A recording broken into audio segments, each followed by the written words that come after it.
Just give me a notice after 20 minutes if I talk too much. Don't want to. Yeah, You've already heard me today. I think I want to.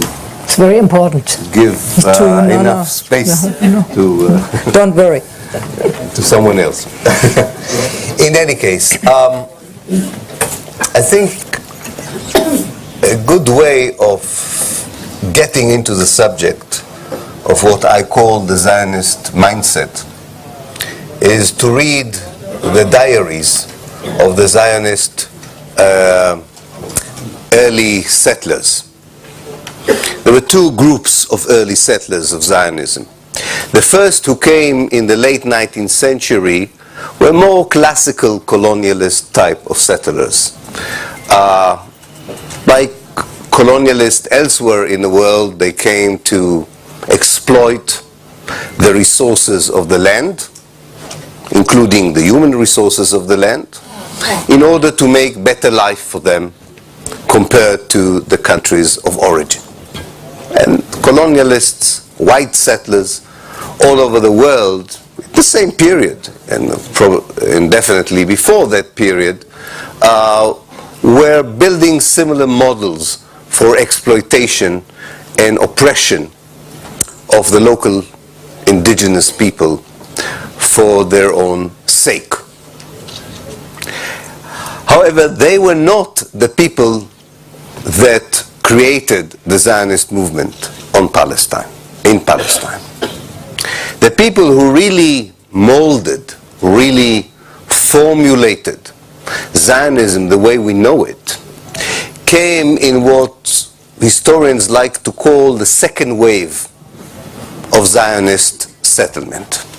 Or in Hebrew they call it Aliyah Shniya, the second ascendance.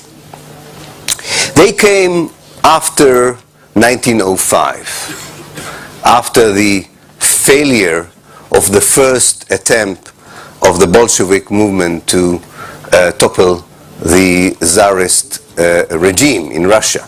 And many of them were revolutionaries at heart, who believed up to 1905 that the international revolution would provide a solution to what they called the Jewish problem in Eastern Europe. But the failure of that revolution, or that coup, has moved them into the direction of nationalism. And they were very poor compared to the early settlers, the second wave, very poor, and had very little money on them when they arrived in the port of Jaffa.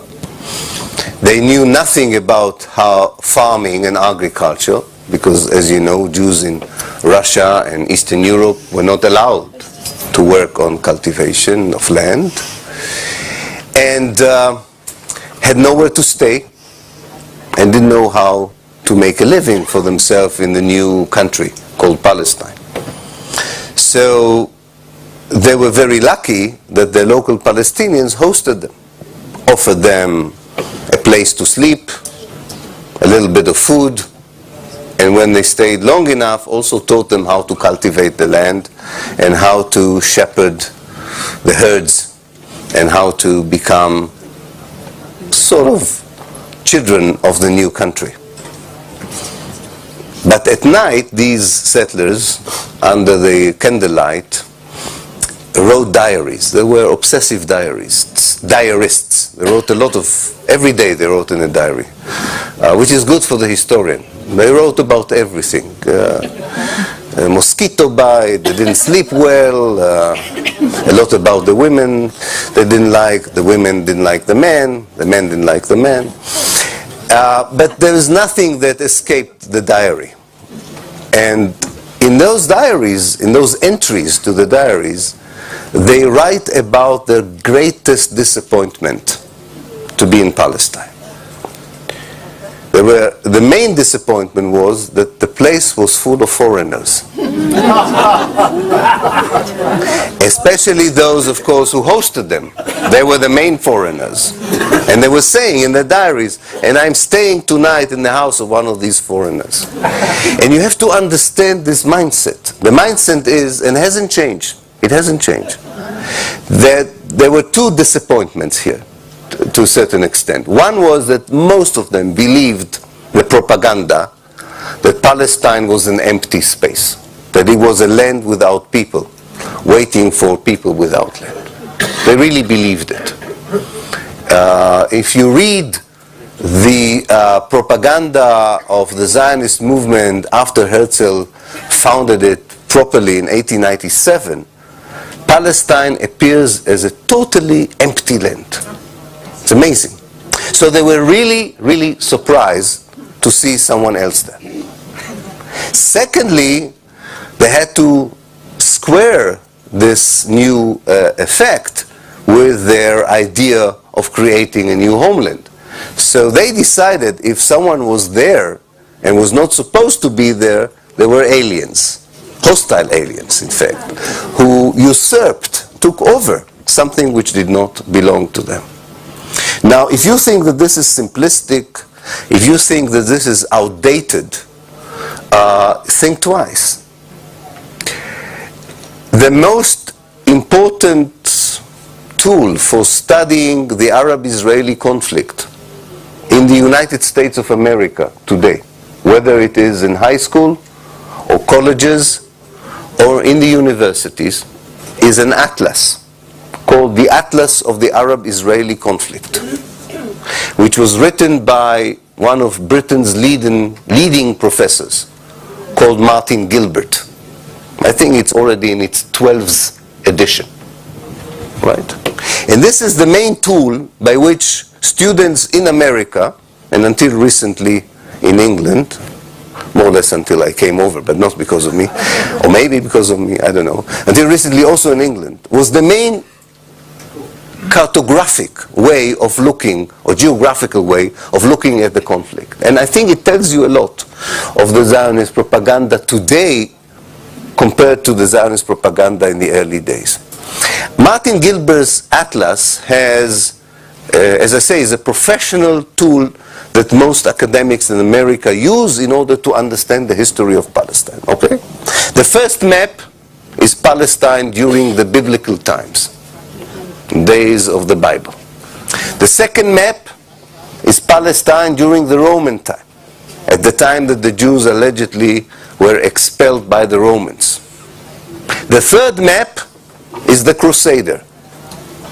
The fourth map is the first Zionist settlement in 1882, which means that between 70 AD, or between the time of Christ, till the late 19th century, nothing happened in Palestine, because it was empty, because there were no people there. And this mindset is still there in Israel. This is Zionism for me.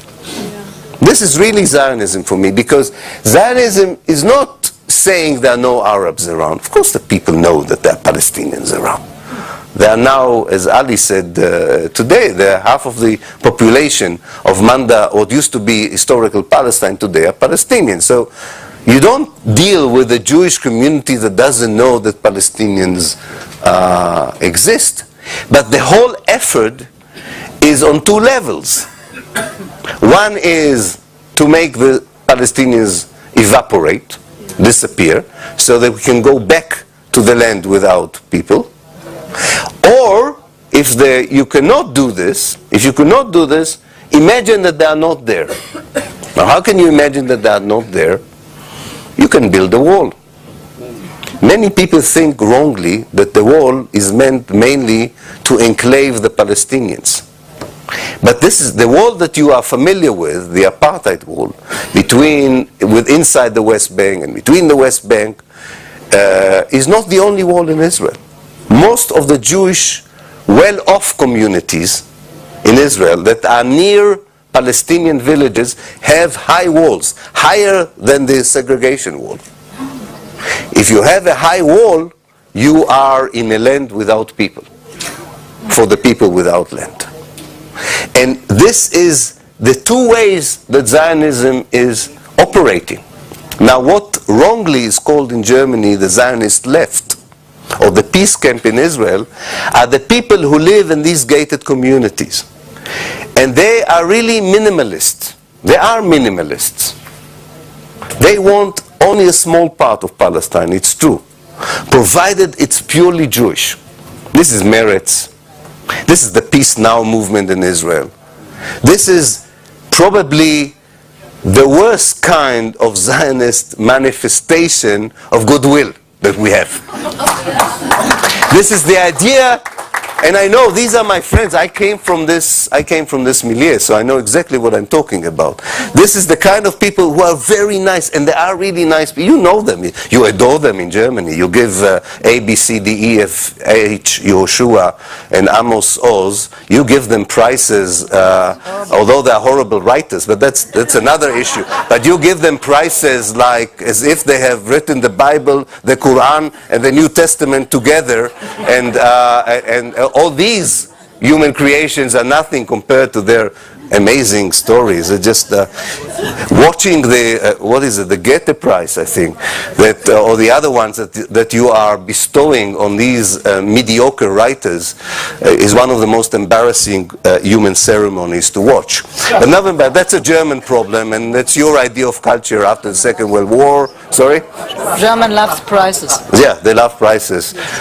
So you have to deal with what is German culture today. It's it's another victim of, I think, the Holocaust and the Nazi era, but I won't go into it without being too offensive about it. Now, this is very important to understand, because humanly speaking, this minimalist Zionist approach was within the Zionist movement from the very early period.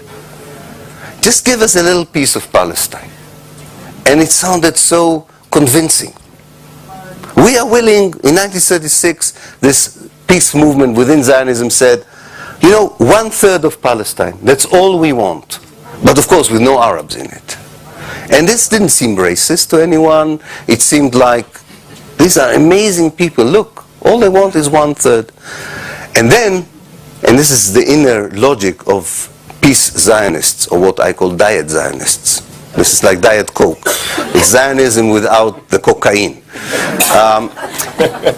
The logic is, when I offered the Palestinian in the 30s 70%, and they said no, of course it doesn't stand to reason that I would offer them again only 70%. They have to learn a lesson, because they're Arabs, and they're a bit like children. So we have to be a bit didactic with them. Since they did not accept the 70%, we are now offering them 60%. But the Palestinian movement, being an anti-colonialist movement, which is something difficult for Europeans to grasp, because there are many Muslims among the Palestinians. And the Muslim anti-colonialist movement is not like Che Guevara and the people that people like here as anti-colonialists. They don't have these cigars and berets, and they shave, or if they don't shave, they have proper beards. So they don't fit well into this anti-colonialist image. You can't sort of put them on big posters, right? Imagine Yasser Arafat on a t-shirt like Che Guevara. It doesn't work. So people forget that actually they are an anti-colonialist movement. They are not different from any other movement that the left has cherished in many ways. And therefore, when this movement says rightly, 40% of our homeland is something a proper anti-colonialist movement cannot accept. Under any conditions, it cannot accept that 60% of its homeland would be in the hand of a colonialist movement. Then comes the third wave, and you're offered 40%, and I don't have to tell you, you know the story. I think we have to focus on that mechanism, because as I said this morning, the sort of mainstream Zionist approach, and definitely the right-wing Zionist approach, is very transparent. And it's a waste of time in this milieu where we're sitting here together as friends to say to you why the present Israeli government represents a kind of Zionism that we should not accept and detest and abhor. That's an easy one. Even the Kadima Likud government, or the Kadima Labour government that did the 2006 second assault on Lebanon, or the Gaza massacre, it's not something we should waste time on explaining why this is a bunch of criminals and so on, and we should oppose them and so on. I think our real problem are not these people. Because these people would do the job for us at a very heavy price, I know. A very heavy price. But they would do the job for us, I mean, by the fact that they are not sophisticated, it's not complicated to explain why they are criminals and why their policies are war crimes or crimes against humanity. Our problem comes, and this is the Obama, with this I would end, this is the Obama administration.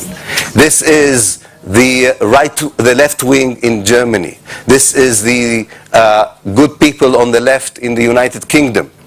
And even in Scandinavia. Our problem would be that people would say, we want to replace the present horrible Israeli government with an Israeli peace government. On the left, on the Zionist left. And the Zionist left would come to the podium and say, yes, forget about the bad days of the Likud, of the right wing. We are not like them. We want a smaller Jewish state without Arabs, not a big Jewish state without Arabs. And they will get the Nobel Peace Prize. The first thing that they will get will be the Nobel Peace Prize. And the second thing that they will get the immunity, because exactly, unlike the people on the left and the center and the right in Israel, they don't talk much. They do. They do. They don't talk much. They will do exactly what this government is doing in Eastern Jerusalem. They will do exactly what this government is doing in the Nakab and in the Galilee. And they would continue the same policies about the right of return and about reconciliation. They'll do the same, but they will talk, as you know, they will talk in a different language.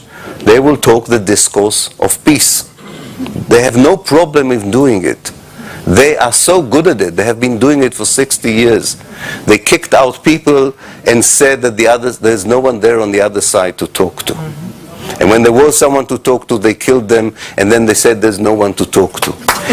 These are the kind of people that we have to focus, and with this I would end, for only one good reason. Because if you accept my analysis that the Israeli rainbow of idea is like a Scottish pyjama. You know what a Scottish pyjama is? With one stripe. They're very economical, the Scots, so they have only one stripe.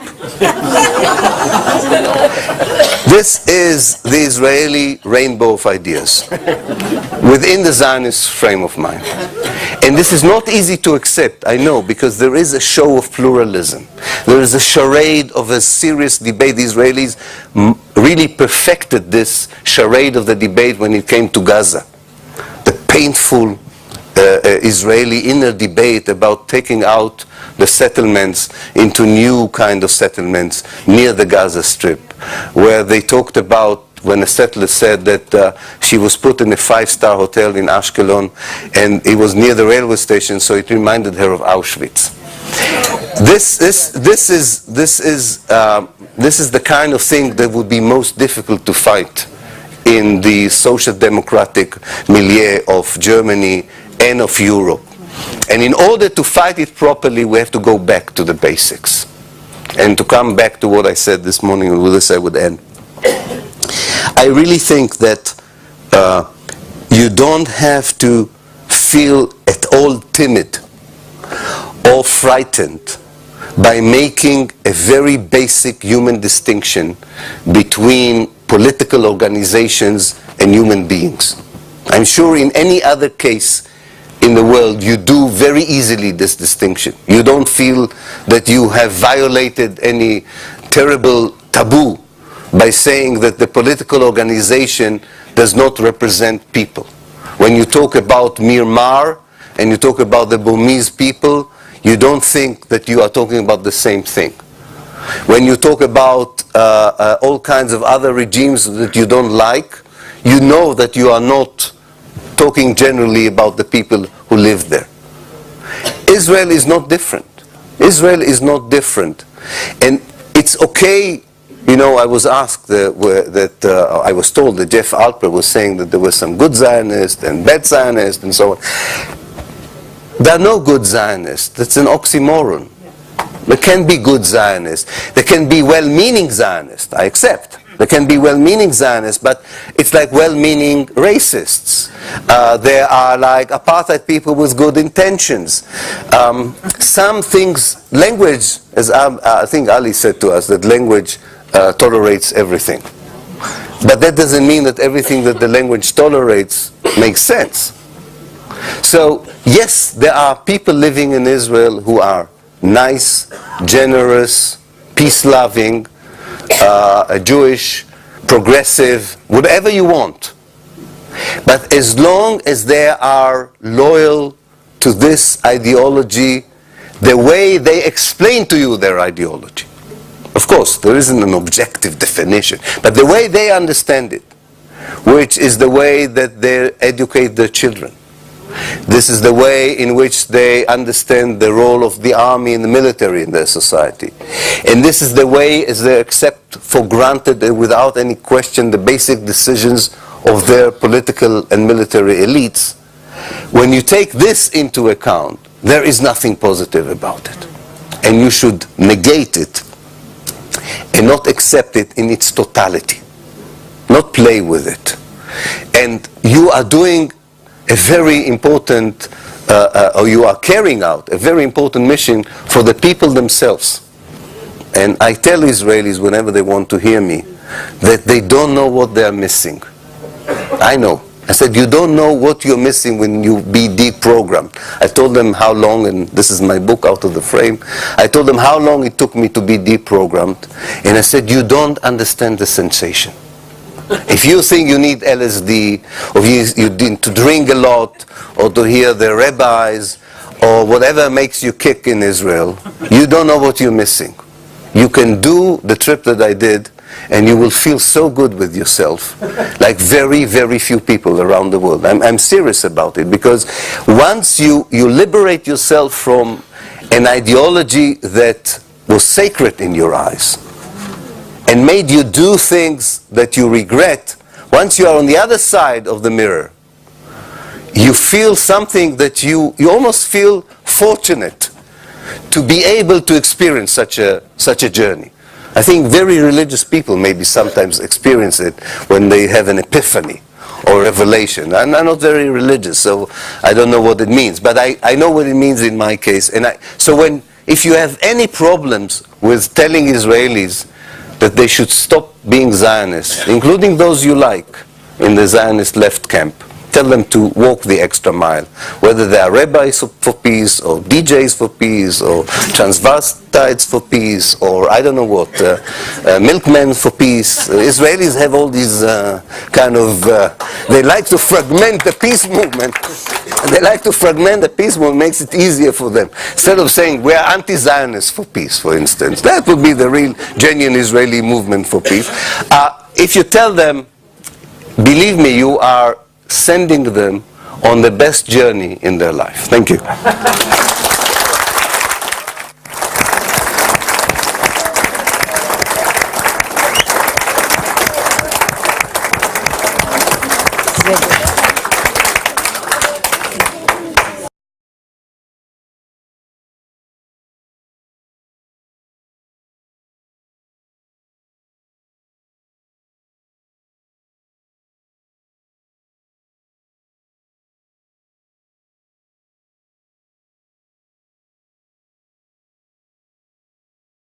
Just give me a notice after 20 minutes if I talk too much. Don't want to. You've already heard me today. I think I want to. It's very important. Give enough space to. Don't worry. To someone else. In any case, I think a good way of getting into the subject of that revolution, or that coup, has moved them into the direction of nationalism. And they were very poor compared to the early settlers, the second wave, very poor, and had very little money on them when they arrived in the port of Jaffa. They knew nothing about how farming and agriculture, because as you know, Jews in Russia and Eastern Europe were not allowed to work on cultivation of land. and had nowhere to stay and didn't know how to make a living for themselves in the new country called Palestine.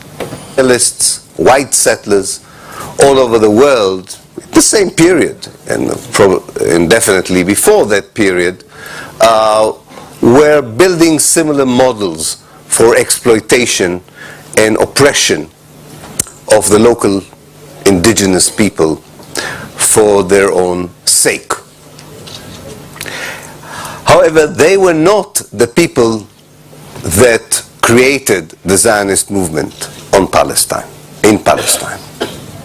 The people who really molded, really formulated Zionism the way we know it, came in what historians like to call the second wave of what I call the Zionist mindset, is to read the diaries of the Zionist early settlers. There were two groups of early settlers of Zionism. The first, who came in the late 19th century, were more classical colonialist type of settlers. Like colonialists elsewhere in the world, they came to exploit the resources of the land, including the human resources of the land, in order to make better life for them compared to the countries of origin. And colonial of Zionist settlement, or in Hebrew they call it Aliyah Shniya, the second ascendance. They came after 1905, after the failure of the first attempt of the Bolshevik movement to topple the Tsarist regime in Russia. And many of them were revolutionaries at heart, who believed up to 1905 that the international revolution would provide a solution to what they called the Jewish problem in Eastern Europe. But the failure